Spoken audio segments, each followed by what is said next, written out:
Selamat siang, salam sejahtera bagi kita semua. Selamat siang. Ya, di sini kami dari mahasiswa Fakultas Pertanian Universitas Tanjung Pura ingin melakukan wawancara tentang petani budidaya tanaman lidah buaya yang tugas dari PPB.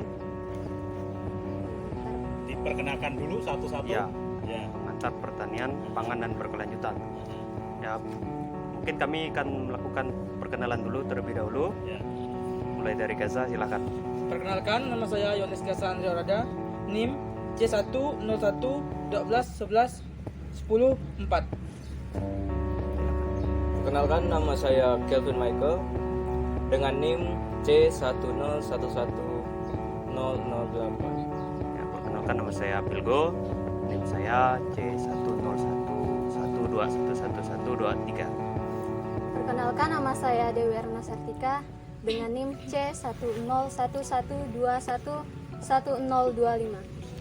Perkenalkan, nama saya Triliana Mercy, NIM C10111211124. Oke, terima kasih adik-adik dari Universitas Tanjung Pura yang telah berkunjung ke tempat kami, yaitu di UPT Agribisnis Jalan Budi Utomo nomor 29. Perkenalkan, nama saya Sunarko, di sini sebagai pembudidaya aloe vera.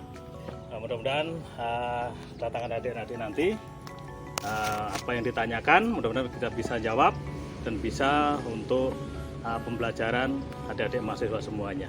Demikian. Ya, jadi Pak, kami langsung saja bertanya ya. Boleh, lalu.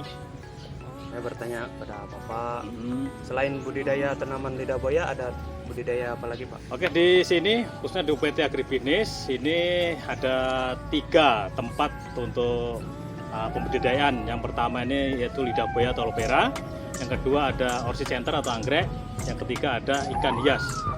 Ya, jadi satu kawasan. Dulu masing-masing kawasan ini ada kepala UPT, berhubungnya ada perampingan. Jadi kepala jadi satu, yaitu jadi kepala UPT di Agribisnis. Jadi dulu 3 UPT jadikan satu. Ya. Untuk khusus yang lidah buaya nih, Pak ya. Ya. Bertanya khusus, ini tanamannya udah lama nggak, Pak, budidaya? Berapa Kalau untuk lama? lidah buaya masuk ke Kalimantan Barat, khususnya Pontianak, itu tahun 80-an udah ada. Cuman pada tahun itu lidah buaya ini cuman untuk istilahnya hiasan. Jadi tanaman ini kan ada banyak jenis. Ini jenis Aloe sinensis ini untuk makan minuman, ada Aloe barbadensis. Untuk Aloe sinensis sendiri dulu asal bibitnya dari Cina.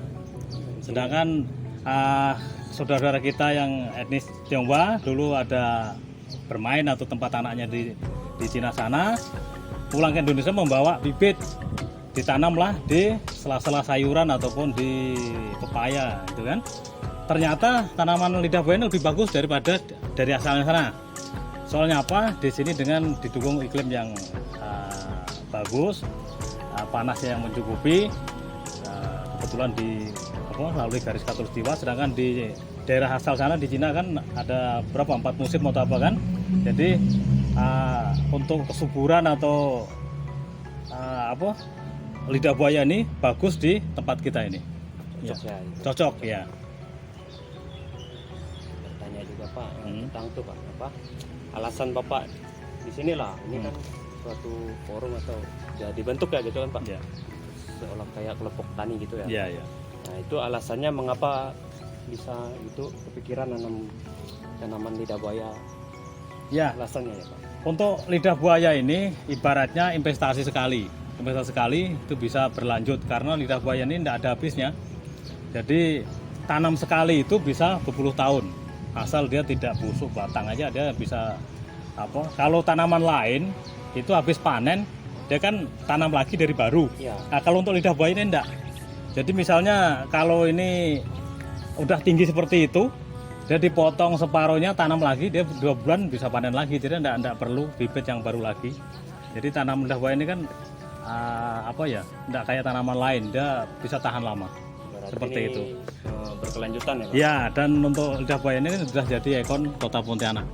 Jadi orang dari luar, tamu luar, kalau datang ke Pontianak, apa yang itu pasti produk-produk lidah buaya, terutama minumannya seperti itu. Ya. lanjut. Ya Pak, Ya. saya melanjutkan ya Pak mengenai lahan ini Pak ya. Ya, Lahan ini seberapa luas yang Bapak pergunakan untuk membudidayakan tanaman ini Pak? kalau lidah buaya ndak pasti tuh berapa luas segala macam. Cuman hitungannya untuk lidah buaya itu per hektar. Oh iya, Untuk 1 hektar itu dibutuhkan tanaman paling tidak 8.000 pohon. banyak juga. Ya 8.000, bahkan kalau dimaksimalkan itu bisa 9.000. Jadi kan untuk 8.000 pohon itu diambil terendahnya itu sekali panen tuh bisa 8 ton. Ya hitungannya per hektar. Cuman kalau orang yang nanam istilahnya 2-3 galang atau 4 galang enggak masalah. Nah, Kalau Bapak di sini berapa hektar gitu ya? Sini Kalau enggak. Bapak sendiri ya? Oh enggak ada, sini cuman Oh, enggak ada ya? enggak ada hektaran. Cuman paling berapa ada 400-500 pohon gitu aja. Itulah ya. Nah, ya. Nah kalau dari tahap nih kan Pak, Mm-mm. sama kan kita membudidayakan pasti ada tahap. Iya, tahapnya betul gitu betul. ya. Mm. Nah itu tahapnya apa saja sih Pak? Untuk di lahan itu pertama kita membersihkan adalah kayak pakis, kayak Iya.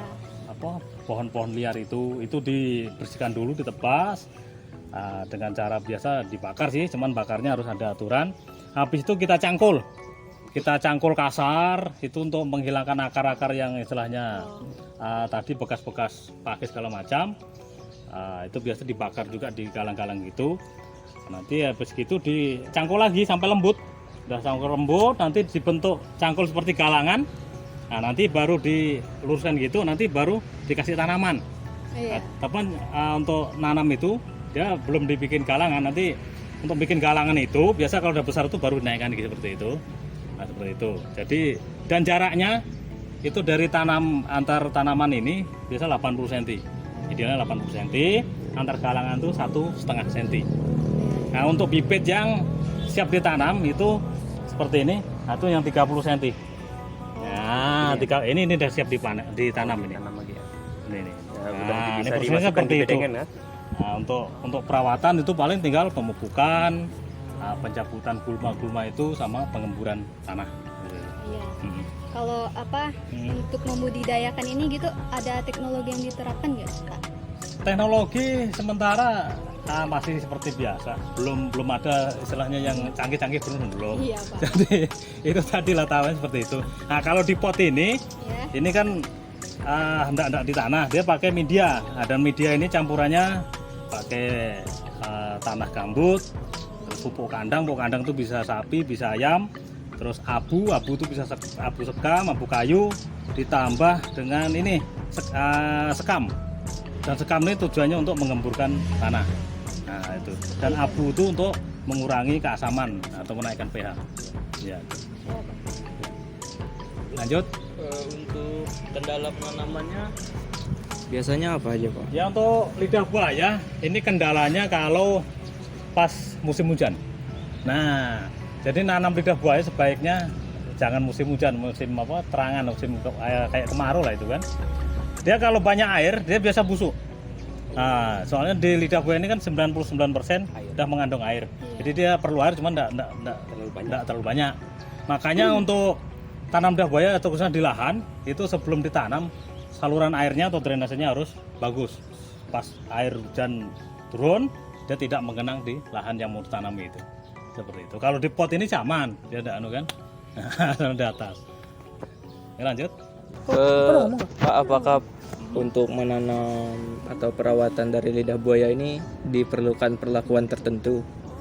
Perlakuannya seperti biasa, yaitu untuk udah besar seperti ini perlu dipupuk 3 bulan sekali. Dan pupuknya ini pupuk organik dan anorganik. Kalau organik itu biasa pupuk kandang, campur abu, campur sekam tadi. Kalau untuk pupuk anorganik paling NPK aja. Nah, sambil kita membersihkan gulmanya dan digemburkan tanah. Apakah ada perbedaan gitu hasilnya dari pupuk organik dan anorganik?